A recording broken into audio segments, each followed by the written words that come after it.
From the Fans Talk Wrestling family at fanstalkwrestling.com, this is Fans Talk Lucha. It's a weekly conversation about what's going on in the world of Lucha Underground by the only married podcast team that covers Lucha Underground. This is episode 5 and covers Lucha Underground Season 1, episode 15, which aired on February 18th, 2015. My name is Garvin, and once again, I am joined tonight by my wife. Hello. Hello. Fans Talk Lucha is a podcast series that is brought to you exclusively by the paid members of the FTW community. If you enjoy this conversation, please go to fanstalklucha.com, click the big green Join the FTW Community button, and pledge your support. Because of the support of the following people, we crossed the first milestone on Patreon, which means that Fans Talk Lucha will continue to be a thing. We're very excited about that, very happy to see you guys stand up. So let's name those names, those supporters: David, Adam, Nick, Amory, B. Megs, Renee, Paul, Michael, Blue Cactur, Brandon, James, Matthew, Brian, and Chewy. Thank you, guys. Yeah, thank you so much for stepping up, joining the FTW community. Glad to have you on board. All right, so a few things of what you guys said last week concerning things that we got right or got wrong, or just different ideas that you wanted to pass by us. In response to us asking if Lucha Underground resembled more of a Mexican crowd, or if this is just, this is just the U.S. crowd being there kind of thing. Arctic Wolf 00 on YouTube clarified that a lot of what we're seeing is very similar to a standard Mexican crowd. The interaction between wrestlers and fans is pretty much the same.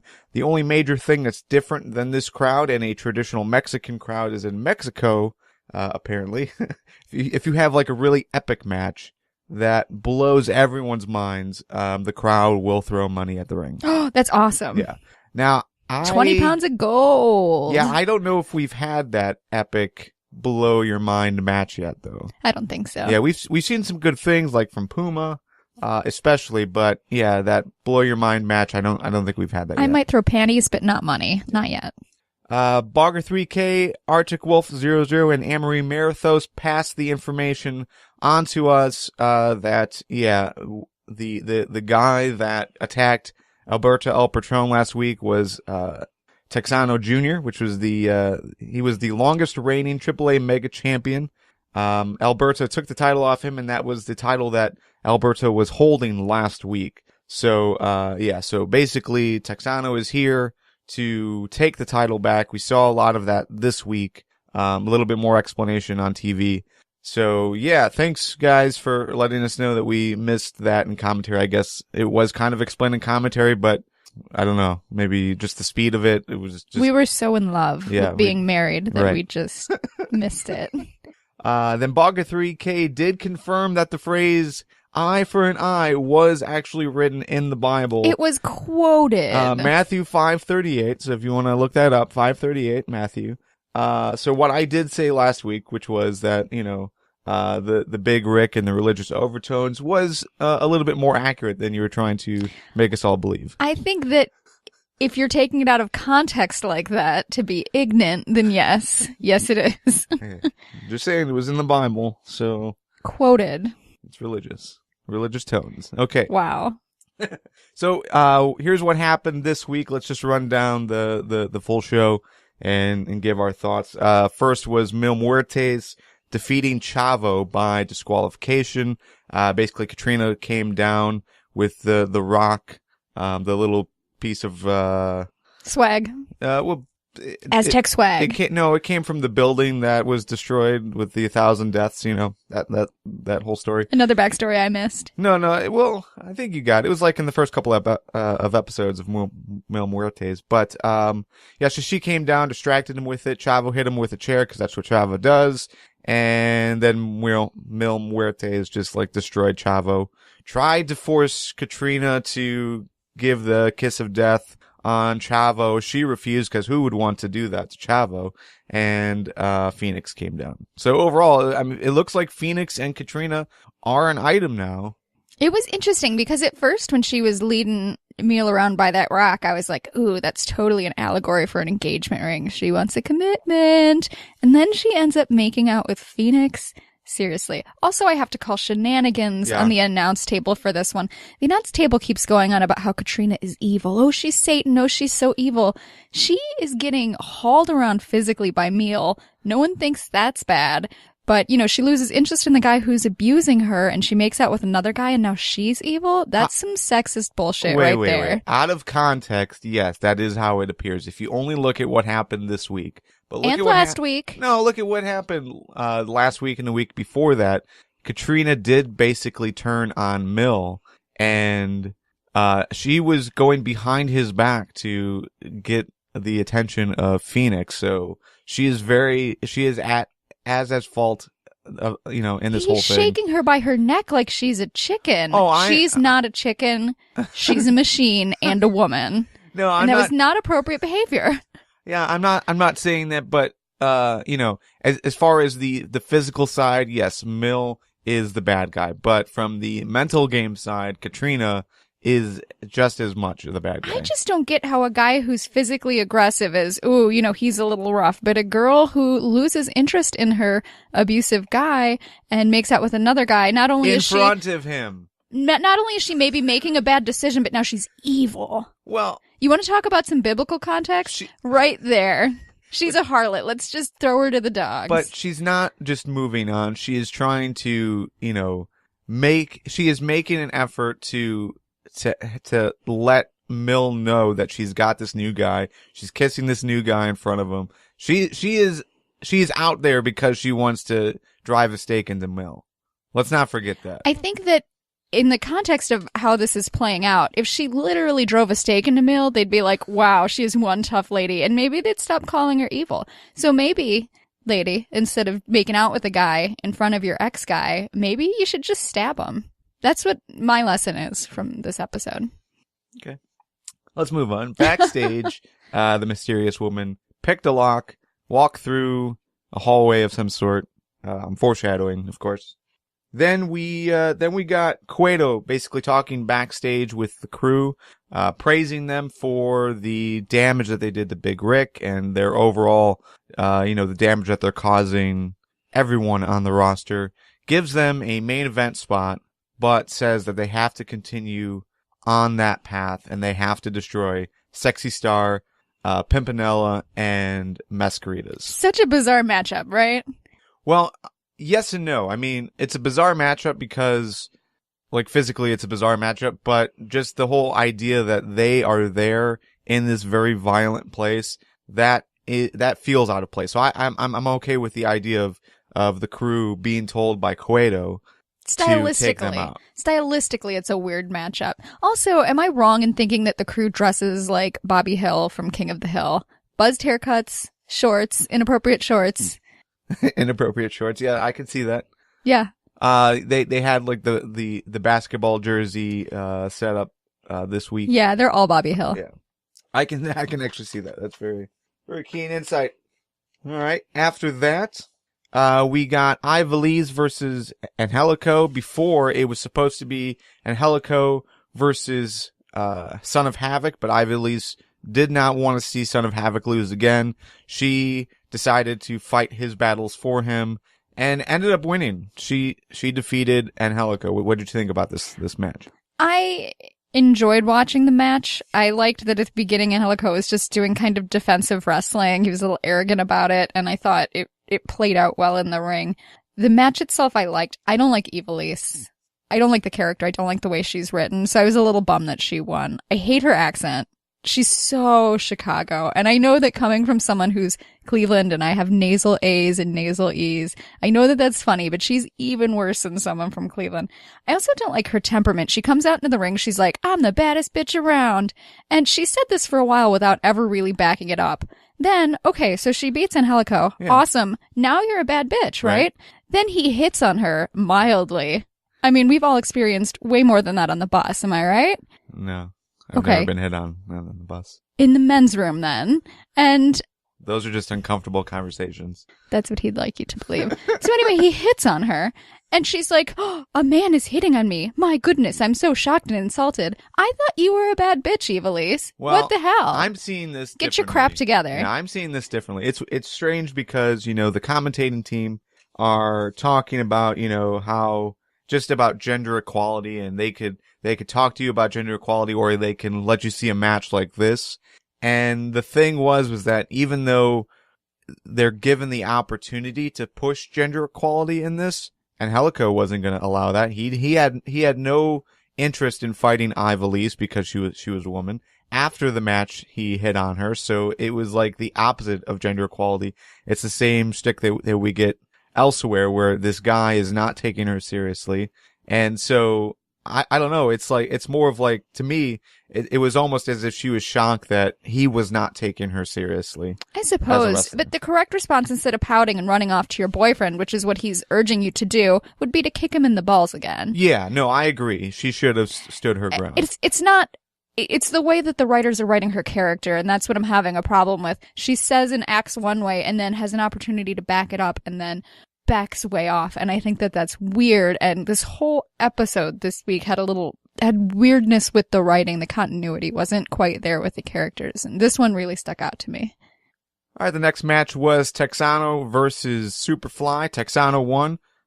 Before the match officially started, we saw a backstage interview between Vampiro and Texano, which kind of just explained the history for us who were not aware. Thank you, Vampiro and Lucha Underground.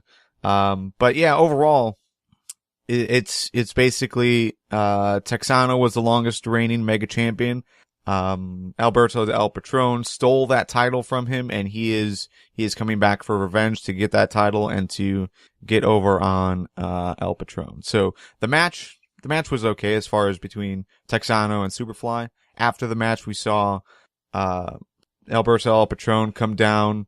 Then they got into a fight, so Patron versus Texano ended up with Patron taking out Texano, and then I like that. So that was exciting. I like what they're doing there. I like the way they're building it up, and I like the characters. But here was another scene where the writing to me was bizarre. So Alberto presumably knows. Yeah. He knows that Tejano's going to be wrestling because he's there. Right. So at the end of the match, when Tejano is sort of celebrating his victory, Alberto comes striding out. He's going to take his revenge. It's a circle of revenge, and he's wearing jeans. Like, he knew that he was going to be wrestling this guy. Well, they weren't wrestling. It was a fight. Still, it's bizarre. Usually when they have this sort of thing, people are dressed to throw blows. And then at the end of the match, suddenly, out of nowhere, like 6 security dudes jump into the ring. Where were these dudes last week? And every other time this has happened, where someone's interrupted a match in a way that might be deemed inappropriate. Well, first, why would Alberto Patron be in his ring gear if he is not wrestling? For comfort. No. He's going to come down and beat the crap out of someone. You don't want to be wearing a belt. You don't wear wrestling gear for comfort. You don't throw down in a belt. That's so dangerous, also uncomfortable. It's street clothes. He was just there. He was in boots. Yeah. Boots probably hurt a lot more when you kick someone with them than We've just not seen that. Anytime someone interrupts a match, they're in their character clothes. Well, that's because it's Chavo. And Chavo's character clothes are weird. It's a chair and a poncho. Oh, great Halloween costume idea. Chair, poncho, underpants, Chavo Guerrero. But security was a big thing. Like, we've never seen that before. We were like, what the hell is that? It's like they got an additional allotment in their budget so they could hire some more people. Because, yeah, we've never seen that before. It was so random. Many opportunities to have security there, but yeah. And they were professionals because they had matching T-shirts on. Right. All right. So, outside of that, we also had backstage, Cage demanded that he would be named as champion because he destroyed Puma. He was holding the title still. So he demanded that he be named Lucha Underground champion. Cueto, surprisingly said, no, you're going to have to fight Puma in a non-title match. If you beat Puma, then you get a title shot, and then you have to face Puma again. and you have to beat him to be named champion. So it's like you have to go through these proper channels. I know I asked for violence and you gave that to me, but you're going to have to go through standard methods to become champion. I loved this scene because if you've been listening regularly, you know that my theory is that Cueto's evil plan, because they've set him up to be evil, is to be a good, motivating manager. And this scene is right there. He's doing his paperwork. This employee who's obviously psyched himself up in the hallway barges in and demands something that he hasn't really earned correctly yet. He just storms around with a bad attitude, pretty much. And the guy's like, you have everything I want, everything. So we're gonna set you up to give you a chance to win it fair and square. Yeah. And that's his evil plan. I love it. He's secretly such a good manager. It's wonderful. It was odd. But my favorite part of the segment was Cage throwing the title on the desk and saying, this is a piece of trash. When I win, I want a real title. Totally agree. That is a shitty looking title. Although with Cueto holding it looked different this week. I don't know if you noticed, but it looked like it was actual leather and an actual gold plate. Is it because he's so scrawny next to Cage? Maybe. That could be part of it. It looks like a toy on Cage, but in this little guy in a big suit, it looks a little more substantial. Yeah. Also, Chavo quit, so okay. Okay, whatever. that was another one. That was hilarious. Chavo throws a tantrum, walks in, he's like, "Call Mexico, deal's off." Just like a kid. You tell Dad, I'm not going to do this anymore. Yeah, I'm done. And Cueto, who's still doing paperwork because he's a good manager, he's like, "Whatever. You can come back when you've calmed down. We'll have a rational talk about this." And Chavo puts on this pouty face and storms out. I loved it. Yeah, I was just, I don't know. It feels like another failed Chavo run in a company. Like if you watch TNA, you saw Chavo do something similar where he comes in and you think he's going to do something awesome, and then he doesn't, and then he leaves. And that's what we got in Lucha Underground. Is a lot of hype for Chavo and then nothing. He's the king of the tantrums. Is there a title for tantrum throwing? Because he would totally win it. Number one pick. All right. So the main event, it was the Crew, which is Bale, Mr. Cisco, and Castro versus Pimpinella, Sexy Star, and Mascaritas. No DQ trios match is what they called it. So overall, real quickly, they took out Pimpinella. Mascaritas got a lot of offense, but they ended up taking him out. And, outside of seeing security this week, we also saw a medic team. So the medic team took care of Mascaritas and Pimpinella and took them to the backstage so that they can work on them. Leaving Sexy Star in the ring, she held her own for sure. She did. So if you want to talk gender equality, the match to talk about that is not Ivelisse versus Angelico. It was Sexy Star versus the Crew, because she held her own, bloody mouth. Definitely. That was real. Yeah. She got punched in the face. Yeah. And overall, really made it seem like she could do very well, for herself in the ring. So one thing that you noted, and I'm going to note this too, she has a win over 3 guys. Yeah, of course, Big Rick did cause the distraction, but still. It's still 3-on-1. Yeah, still, she kicked ass. So do you put her into the title conversation? I believe so. And that scene with Cage earlier where they're setting him up to set him up for a title, I think that this is the same situation. I think this is the setup to give her a shot for a title match. And I would not be surprised to see her versus Cage in the near future. I think that would be a great match. It would be an interesting match. I don't know if she's believable as a competitor against Cage, just seeing how Cage has destroyed everyone else. Oh, possibly not, but look at all the other unbelievable crap that we watch in wrestling in general. Yeah. So, yeah, overall, though, I thought she did really well. Really, put herself on a whole new level for me, for you as well. So, yeah, it was a great main event. All right, so let's jump into El Bueno y Malo, the good and the bad. What was your favorite part of this week's Lucha Underground? Dario Cueto being the mysterious, evil, yet somehow awesome manager. For me, it was Sexy Star. I thought she was just fantastic. The bad. What was the worst part? Announce team, you guys. You know what rhymes with Beso, Cueto. What the hell was that? That doesn't rhyme. That's not even funny. I don't think that's what they said, but I don't know what they said. Because I thought they said Cueto as well, but then it just didn't make sense. Well, again, we don't speak Spanish, so I don't even know what It's possible Beso that means, we're so. the fail of the week. I'm sure Bogger3K and Fact checkers out there, please fact check us. and Anne-Marie will tell us how wrong we are And again. please do it as sarcastically as possible because it is hilarious. My bad of the week. Yeah, I just didn't like the handling of Angelico versus Ivelisse. I think they could have done that better. They could have ended that a lot better. Unless they're setting him up to be a bad guy and her to be a good girl. Or something. Yeah. Like that, yeah. All right, so let's jump into the mailbag. We got a few comments that weren't necessarily related to last week or this week, but Bogger3K threw out just like a theory, basically, that Pentagon Junior's master is the same person connected to the term Matanza that the mysterious debt collector is after. Do you think there's a connection there? I don't know, but that's a good theory. Another thing to think about is that Cueto, when Cueto was at his desk and he got the titles, or the title, there's just one, but there's two pieces of it. He said something along the lines of like, the gods aren't going to be happy about this. He did say that. So it's possible like all three of these things are interrelated in some capacity.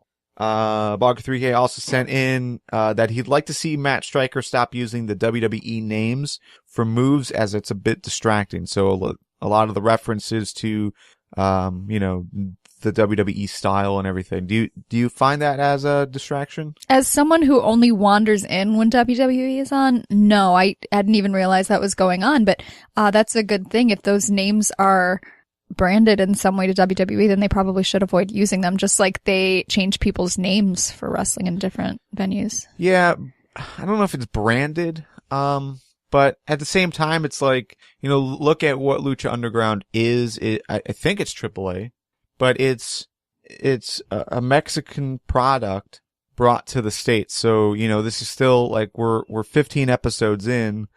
So they're still trying to relate what we're used to seeing to what we're getting now. So I'm okay with it. I don't really find it as a distraction. It's a little bit like a growing pain. Yeah, but eventually they will have to stop that because people will get used to what they're seeing and know what they're seeing is different than the WWE style. So, but I'm okay with it. I don't really find a distraction of it. I didn't really get that this week. I didn't catch like any references whatsoever to WWE. So, but we didn't have Johnny Mundo. I think Johnny Mundo gets a lot of it just because of his time there. Sure. So. All right. Any final thoughts before we head out? Nope. Okay. Good episode. I did enjoy it. Yes. Yeah, me too. Again, there was some things that we would have changed, but overall, the story they're telling is very good. Oh, and another thing that we didn't make mention of, but it'd be interesting to see how this plays out. The mysterious woman did find who she was talking about. Oh, she did. And she said something bizarre. She said, so this is where they keep you, which makes me think either she's talking about something like inanimate, like drugs, or maybe a machine. Well, yeah, it's like basically we saw a cell door almost. It was like a cage door. So maybe a cage, wink, wink. Maybe Cage went from being the man that we see to the Cage that he really is. He's actually, spoiler alert, guys, a transformer. No, shapeshifter. Well, he's a founder. Yeah. So it'd be interesting to see how that plays out. She said something along the lines of, I've been wanting to be the person since I was a kid to kill you with my bare hands. And then it just flashed to black. So the only thing that goes against our theory is that Cage looks like a pretty young dude. Like she looks like she might actually be older than Cage. So that doesn't make a lot of sense. If you're like 500 years old and you can live to like 1 million. Oh, that's true. If you're liquid metal, your age probably wouldn't matter. Yeah, I mean, it all fits. It all makes sense. And that's it. We'll be reading and responding to your comments all day through our YouTube channel and on social media. You can head on over to fanstalklucha.com for more information about us and how to get involved in the future. And join us throughout the week on YouTube, Facebook, Google Plus, or wherever you guys find us. Please let us know what you think about Lucha Underground this upcoming week, and we'll talk about it. See you then. Bye.